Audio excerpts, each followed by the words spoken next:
Salut YouTube. Alors aujourd'hui on va parler du chien-loup de Saarloos. Un chien très particulier, très atypique.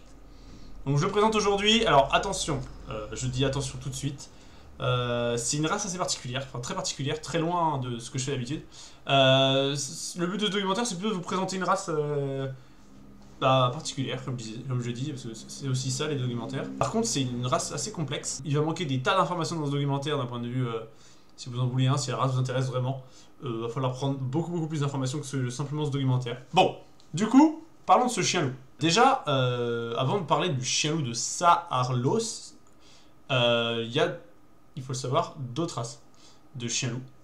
Il y en a une qui est plus connue que le chien-loup de Saarloos, je trouve en tout cas, j'en entends plus parler en tout cas personnellement, qui est le chien-loup tchécoslove. Le chien-loup tchécoslove qui ressemble à ça, c'est un chien lui qui est issu d'un programme militaire de l'ancienne armée tchécoslovaque à Skip. Peut-être. En tout cas, c'est un chien qui a été reconnu en 1999, donc c'est assez récent quand même.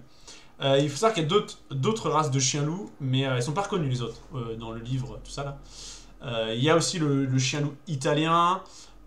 Et il y a pas mal de races aux États-Unis aussi, dont celui qui s'appelle le Native American Indian Dog et par exemple l'American Tundra Shepherd Dog. Excusez mon anglais.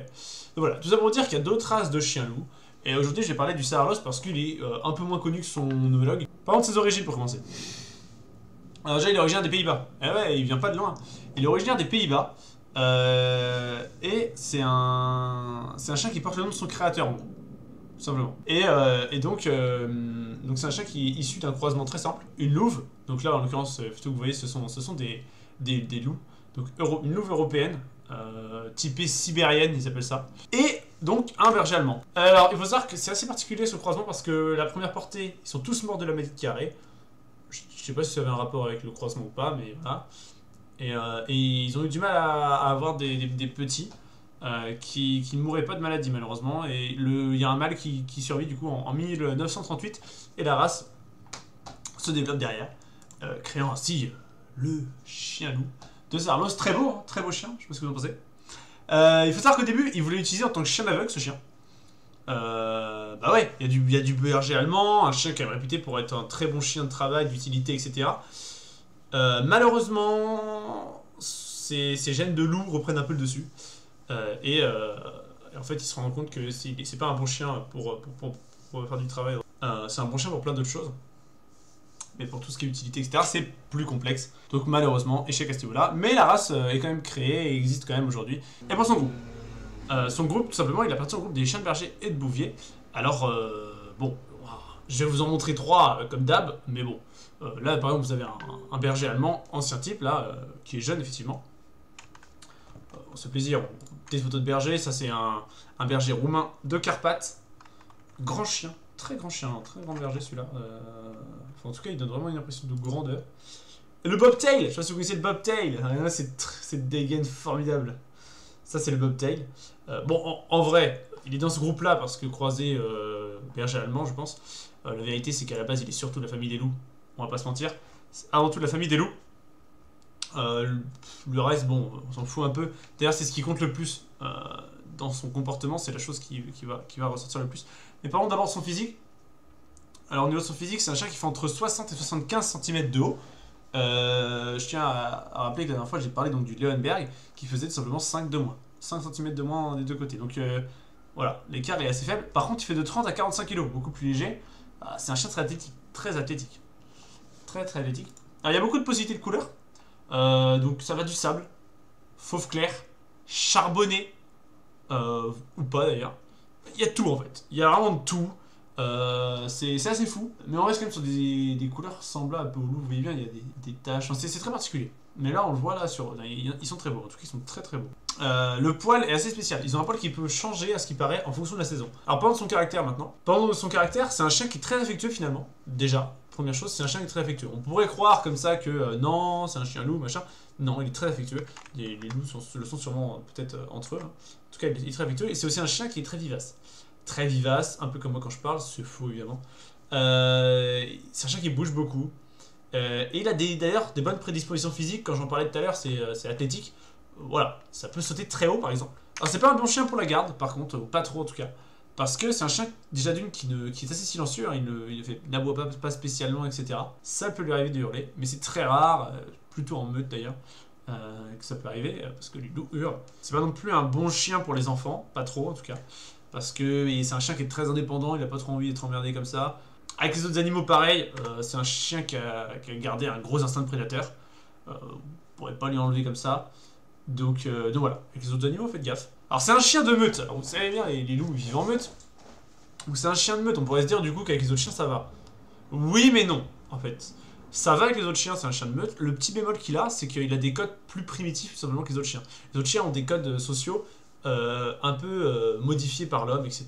et par la cohabitation avec l'homme. Là où le chien loup en a beaucoup moins. Donc c'est un point qui peut être très intéressant, mais malheureusement, des fois, peut potentiellement lui porter préjudice. Déjà qu'avec des chiens de type primitif, on voit des petites différences dans le langage entre chiens. Alors avec un chien loup, j'ose même pas l'imaginer. Donc il faut le sociabiliser, très important. Très important de le sociabiliser pour pas qu'il y ait de problèmes avec les autres chiens, etc. Derrière, c'est aussi un chien, alors ça c'est une petite particularité. Hein. C'est une race où c'est pas les mâles qui ont des problèmes avec les autres mâles, c'est les femelles qui ont des problèmes avec les autres femelles, plus que les mâles, au niveau de l'entente. Mais ça va assez loin, au niveau des femelles. À ce qui paraît, elles peuvent devenir violentes et tout, avec d'autres femelles. Donc faites attention à ça. Par contre, détrompez-vous, ça n'a aucune agressivité envers l'être humain. Bah ouais, c'est normal, hein. Ils ont les mêmes réflexes que les loups. Ils ont ce même réflexe qu'ont les loups, en fait, qui est de fuir quand ils voient un être humain, etc. Ou qu'ils ont peur. Voilà, ils sont pas du style à attaquer. C'est ça qui en fait des mauvais gardiens. Donc pas de problème là-dessus, il n'y a pas d'inquiétude à avoir. C'est un chien, par contre, d'ailleurs, pas de rapport direct, mais c'est un chien qui est très intelligent. Le loup est très intelligent, et cette race c'est aussi très intelligente. Là, il n'y a pas de doute là-dessus. Le problème, c'est que c'est pas pour autant qu'ils sont obéissants. Ça rend l'éducation assez complexe, parce que le chien, il est intelligent, il comprend. Par contre, être obéissant, ça moins, tu vois. Donc c'est vrai que c'est plus complexe à éduquer que beaucoup de chiens. C'est un bon défi, c'est un bon challenge. Autre petit point d'ailleurs, vite fait, c'est un chien qui mange tout ce qu'il trouve, hein. Mais surtout, quand on lui donne à manger, il mange, quoi. Il mange vraiment en masse. Et c'est normal. Le loup dans la nature va faire pareil en fait. Parce que il sait pas s'il va avoir à manger dans une semaine, ou même le lendemain. Juste, il sait même pas s'il va avoir à manger le lendemain, ou bref, il sait pas quand est-ce qu'il aura à manger. Donc dans le doute, il mange. Alors oui, vous voyez dans le caractère, malheureusement, c'est un documentaire où j'ai beaucoup de points négatifs que je mets en avant. C'est triste, c'est embêtant. À côté de ça, c'est un chien, comme j'ai dit, qui est quand même affectueux, qui est très intéressant, et c'est quand même un très bon chien. Mais il a des grosses particularités, et effectivement, en étant un chien loup, c'est un chien qui est assez complexe à avoir, etc., qui apporte certaines contraintes. Surtout pour dire attention aussi. Encore une fois, ce documentaire, c'est aussi pour informer. Je vais vous faire découvrir la race, mais aussi vous informer. D'ailleurs, des fois, petite anecdote comme ça, mais on voit des émissions à la télé où on vous dit ils sont des loups en plein Paris ou machin. J'ai vu ces émissions-là, j'étais mort de rire parce qu'effectivement, ce ne sont pas des loups, hein, ce sont des chiens loups. C'est quand même pas pareil. Pour qui? Le chien loup de Saarlos.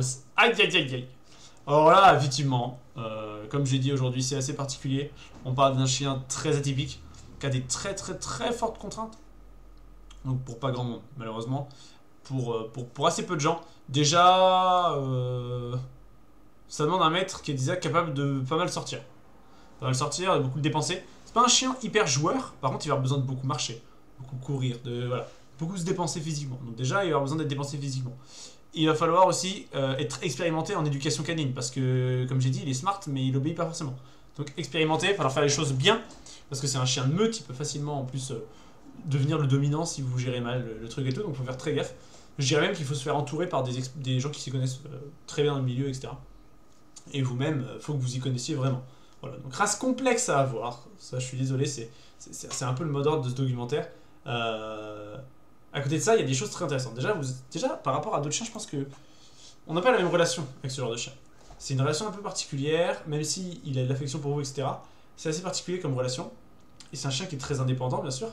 Tout ce qui fait un loup, en fait, tout ce qui différencie donc, le loup du chien, voilà, c'est mis en avant chez lui. Et donc il est assez indépendant, effectivement. Il a même ce petit côté solitaire des fois, etc. Mais il a quand même besoin de son maître. Et il sait potentiellement être pot de colle, etc. Il a facilement peur aussi de ce qu'il y a autour de lui, de l'inconnu, etc. Donc il va plutôt venir peut-être auprès de son maître. En tout cas, c'est mieux que de le voir fuir, parce que malheureusement, il a aussi ce réflexe. Et surtout, à mon avis, la chose la plus géniale avec ce chien, et à mon avis, la raison pour laquelle il faut le prendre, c'est pas pour son physique, plus que ça, même si bon, c'est quand même très très très cool. C'est surtout aussi pour sa façon d'être en fait. Il a tellement de particularités hyper intéressantes, et entre autres, quand on veut voir un peu ce que ferait un loup en fait, même dans la façon de ce que j'ai cru, de ce que j'ai entendu dire, même dans sa façon de communiquer avec les autres chiens, etc., c'est bien plus brut un peu, et enfin, brut dans le sens, c'est vraiment des loups quoi. Enfin, ils font plus comme des loups. Et il y a moins toute la partie l'homme qui derrière a un peu modifié certaines habitudes de certains chiens, etc. Avec les années, là, il n'y a pas, ou en tout cas beaucoup moins, et donc voilà, même dans le comportement, etc., c'est beaucoup plus proche du loup. Au passage, je viens d'en parler quand même, la vie en appartement, c'est plutôt à oublier. Même si c'est un chien qui est silencieux, c'est un chien qui a demandé beaucoup de sorties. Déjà ça c'est un peu chiant quand on a un appart, surtout quand il est en ville, parce qu'il faut beaucoup le sortir, etc. Et quand je disais qu'il mange de tout, je dis ça en rigolant, mais la vérité c'est que c'est un chien qui est destructeur. Il peut être destructeur en tout cas, si vous le laissez seul, si vous ne le dépensez pas assez, etc. Il peut bouffer vos meubles en fait. Et vous n'avez pas envie que votre chien bouffe vos meubles. Bon, j'espère du coup que ça vous a plu, hein, tout ce documentaire sur le chien loup de Sarlos. N'hésitez pas encore une fois à liker, à partager, etc., à vous abonner, à regarder mes lives tous les jeudis à 19h. Et sinon, 14h15 le mercredi pour les petits documentaires sur YouTube, en condensé un petit peu quand même pour accélérer les choses. Désolé pour ce documentaire si ça vous a un peu dérouté par rapport à d'habitude. C'est vrai que c'est pas un chien que je conseille plus que ça par rapport à d'habitude. Mais c'est un chien très particulier qui est très intéressant. C'est vraiment, à mon avis, le mot d'ordre très intéressant. Donc voilà. Donc je vous remercie et à la prochaine. À la prochaine. Voilà. Po! I feel good!